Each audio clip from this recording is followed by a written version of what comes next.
east of the land of Israel. It was in a land watered by four major rivers, two of which are the Tigris and the Euphrates.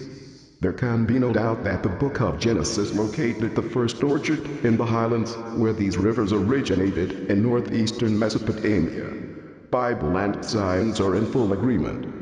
As a matter of fact, if we read the original Hebrew text of the book of Genesis not as a theological but as a scientific text, we find that it also accurately describes the process of plant domestication.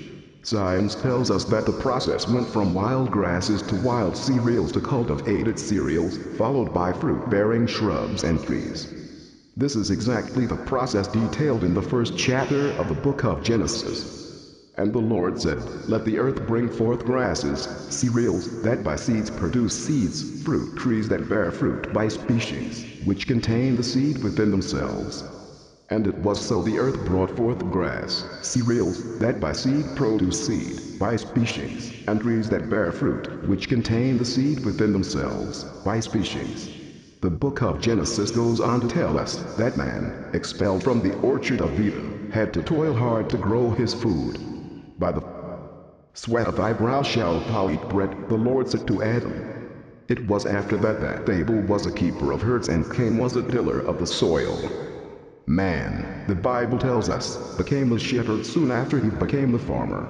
Scholars are in full agreement with this biblical sequence of events. Analyzing the various theories regarding animal domestication, F.E. Zuner domestication of animals stresses that man could not have acquired the habit of keeping animals in captivity or domestication before he reached the stage of living in social units of some size. Such settled communities, a prerequisite for animal domestication, followed the change over to agriculture. The first animal to be domesticated was the dog, and not necessarily as man's best friend, but probably also for food. This, it is believed, took place circa 9500 BC. The first skeletal remains of dogs have been found in Iran, Iraq, and Israel. Sheep were domesticated at about the same time. The Shanidar cave contains remains of sheep from circa 9000 BC, showing that a large part of each year's young were killed for food and skins. Goats, which also provided milk, soon followed, and pigs, horned cattle, and hornless cattle were next to be domesticated. In every instance, the domestication began in the Near East. The abrupt change in the course of human events that occurred circa 11,000 BC in the Near East and some 2,000 years later in Europe has led scholars to describe that time as the clear end of the Old Stone Age, the Paleolithic, and the beginning of a new cultural era, the Middle Stone Age, Mesolithic. The name is appropriate only if one considers man's principal raw material, which continued to be stone. His dwellings in the mountainous areas were still built of stone. His communities were protected by stone walls. His first agricultural implement, the sickle, was made of stone. He honored or protected his dead by covering and adorning their graves with stones, and he used stone to make images of the supreme beings, or gods, whose benign intervention he sought. One such image, found in northern Israel, and dated to the 9th millennium BC, shows the carved head of a god shielded by a striped helmet, and wearing some kind of goggles. From an overall point of view, however, it would be more appropriate to call the age that began circa 11,000 BC not the Middle Stone Age, but the age of domestication, within the span of a mere 3,600 years. Overnight, in terms of the endless beginning, man became the farmer, and wild plants and animals were domesticated. Then, a new age clearly followed. Our scholars call it the New Stone Age, Neolithic, but the term is totally inadequate, for the main change that had taken place circa 7500 BC was the appearance of pottery.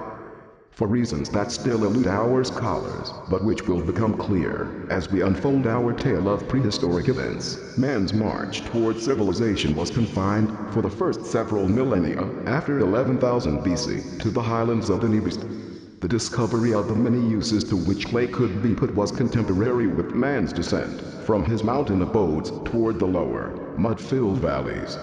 By the 7th millennium BC, the Near Eastern arc of civilization was teeming with clay or pottery cultures, which produced great numbers of utensils, ornaments, and statuettes. By 5000 BC, the Near East was producing clay and pottery objects of superb quality and fantastic design. But once again progress slowed, and by 4500 BC, archaeological evidence indicates regression was all around. Pottery became simpler. Stone utensils, a relic of the Stone Age, again became predominant. Inhabited sites reveal fewer remains. Some sites that had been centers of pottery and clay industries began to be abandoned, and distinct clay manufacturing disappeared. There was a general impoverishment of culture. According to James Mallard, early civilizations of the Near East, some sites clearly bear the marks of the new poverty-stricken phase. Man and his culture were clearly on the decline. Then, suddenly, unexpectedly, inexplicably, the Near East witnessed the blossoming of the greatest civilization imaginable, a civilization in which our own is firmly rooted. A mysterious hand once more picked man out of his decline and raised him to an even higher level of culture, knowledge, and civilization. The sudden civilization. For a long time, Western man believed that his civilization was the gift of Rome and Greece. But the Greek philosophers themselves wrote repeatedly that they had drawn on even earlier sources. Later on, travelers returning to Europe reported the existence in Egypt of imposing pyramids and temple cities half buried in the sands, guarded by strange stone beasts called sphinxes. When Napoleon arrived in Egypt in 1799, he took with him scholars to study and explain these ancient monuments. One of his officers found near Rose a stone slab on which was carved a proclamation from 196 BC written in the ancient Egyptian pictographic writing hieroglyphic as well as into other scripts. The decipherment of the ancient Egyptian script and language, and the archaeological efforts that followed, revealed to Western man that a high civilization had existed in Egypt well before the advent of the Greek civilization. Egyptian records spoke of royal dynasties that began circa 3100 BC, 2 full millennia before the beginning of Hellenic civilization. Reaching its maturity in the 5th and 4th centuries BC, Greece was a latecomer rather than an originator. Was the origin of our civilization, then, in Egypt? As logical as that conclusion would have seemed, the facts militated against it. Greek scholars did describe visits to Egypt, but the ancient sources of knowledge of which they spoke were found elsewhere. The pre-Hellenic cultures of the Aegean Sea, the Minoan, on the island of Crete, and the Mycenaean, on the Greek mainland revealed evidence that the Near Eastern, not the Egyptian, culture had been adopted. Syria and Anatolia, not Egypt, were the principal avenues through which an earlier civilization became available to the Greeks. Noting that the Dorian invasion of Greece and the Israelite invasion of Canaan following the exodus from Egypt took place at about the same time circa the 13th century BC, scholars have been fascinated to discover a growing number of similarities between the Semitic and Hellenic civilizations.